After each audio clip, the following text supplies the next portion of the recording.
বরিশালে লোকবল সংকটে স্যালাইন উৎপাদন নেমেছে অর্ধেকে। পুরনো যন্ত্রপাতির কারণে কমছে গুণগত মানও। উৎপাদনকারী প্রতিষ্ঠানটি বলছে বার্ষিক উৎপাদন ঘাটতি প্রায় ৪৩ লাখ প্যাকেট। সংকট নিরসনে দ্রুত জনবল নিয়োগের দাবি তাদের। বিকাশে কম খরচে ক্যাশ আউটের লিমিট বেড়ে ৫০,০০০, প্রিয় এজেন্টও ২টা।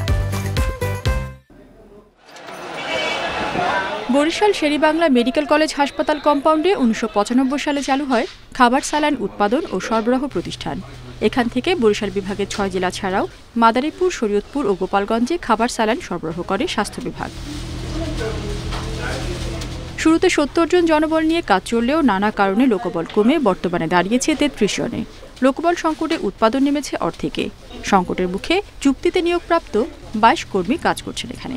৫৪০ টাকায় হাজিরা কাজ করি, টাকা না পাই, কাজ না করলে টাকা নাই, সরকারি কোনো সুযোগ সুবিধা পাই না, বোনাস পাই না। আশা করছিল ওই সময় যে ৩ মাস পরই আমাদের রেগুলার হবে, কিন্তু অদ্যাবধি এই ২০০৪ সাল থেকে ২৩ সাল পর্যন্ত কোনো ২৪ সাল পর্যন্ত কোনো ভালো নিউজ আমাদের আসে নাই। যদি পেটে ভাত থাকতো, একটু বেতন বাড়তো বা চাকরিটা যদি সরকারি হতো, তাহলে এখন ১১০০ করি, আমরা ৩৩০০ করতাম। শুধু জনবল সংকটই নয়, পুরনো যন্ত্রপাতির কারণে কমছে উৎপাদনও, একই সঙ্গে কমছে উৎপাদিত স্যালাইনের মান। আমাদের আসলে ৯৫ সালের এগুলো সব মেশিন এই এত সালের, এখন তো আধুনিক হয়েছে, কিন্তু আমাদের মেশিনগুলো আমরা আধুনিকতা পাই নাই। যদি আধুনিক আসতো মেশিন, যদি এখন বর্তমান মডেলের মেশিন আসতো, তাহলে আমরা উৎপাদন বাড়াতে পারতাম এবং প্যাকেটের মানটাও ভালো হতো।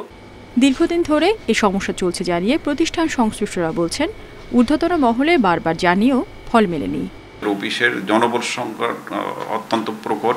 এখানে আমাদের যে রেগুলার স্টাফ ৩০ জনের আছে ৪ জন। মূলত এখানে কানামনা দিয়ে যে কাজ নেই, মজুরি নেই, কাজ আছে মজুরি নেই, সেই স্টাফ দিয়ে প্রতিষ্ঠানটা চলে আসছে।